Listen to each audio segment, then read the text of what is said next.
qui est important dans l'ordre chronologique, c'est que quand on a décidé de confiner, on a fermé la porte et rentré chez vous.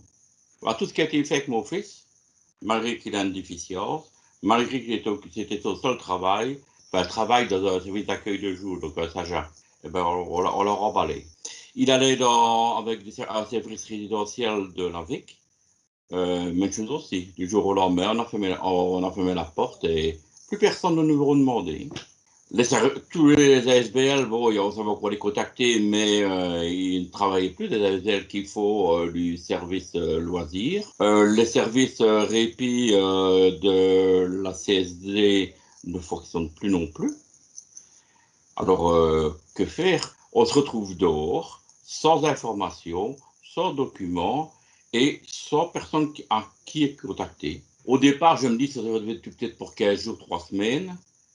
Puis, voyant l'affaire arriver, je me dis, on est certainement parti pour au moins 3 mois. Effectivement, c'était bien 3 mois que ça a duré. Mais entre les coups, pas d'infos, pas de relais.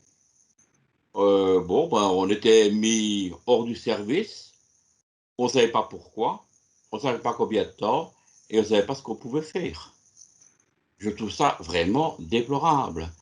N'avoir rien à faire pour des personnes avec une déficience, c'est la chose la pire qui puisse arriver, parce que le désœuvrement, c'est aussi l'ennui, c'est aussi le recours parfois à certaines médications. Sinon, il faut faire preuve de créativité et faire des activités tous les jours.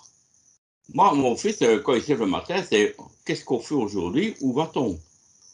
On a fait des services en aide aux personnes qui normalement sont là pour aider les personnes, et ces services ont mis la clé sur le paillasson.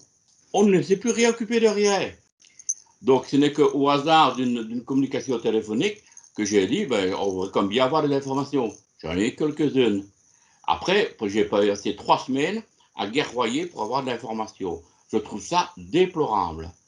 On a fait le déconfinement, idem même chose. On a fait le déconfinement pour monsieur et madame, tout le monde, mais les personnes handicapées, on n'a même pas eu droit à un quart de ligne.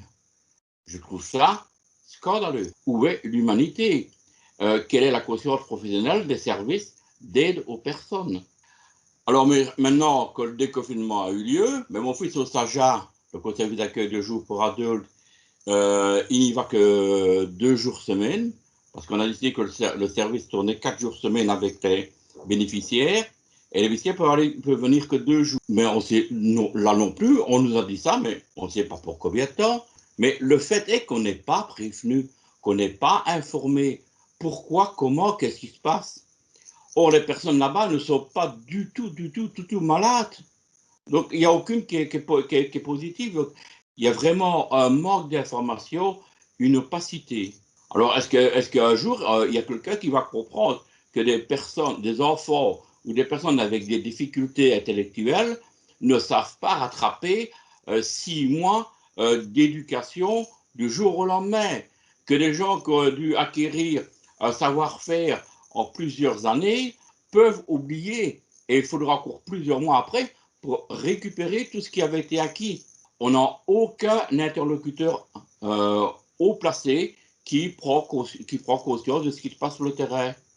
En plus, pour tout ce qui est personnes handicapées, la ministre, je ne l'ai jamais entendue, je n'ai jamais vu qu'elle a pris la défense de ces personnes. On a vraiment été abandonnés. Abandonnés est le mot exact.